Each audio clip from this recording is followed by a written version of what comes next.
Pahinga. Bago na si Miss Cara.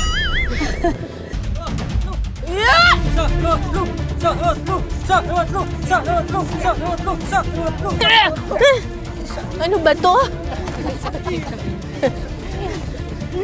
Hila! Hila! Mga ilang oras po ito gagawin? Yung process ko ng howling is Isang oras tayo maghihila?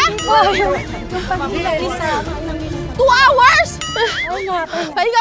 Pahinga! Para ako sumali sa dragon boat nito. Ang bilis kasi bumilang ni Kuya eh!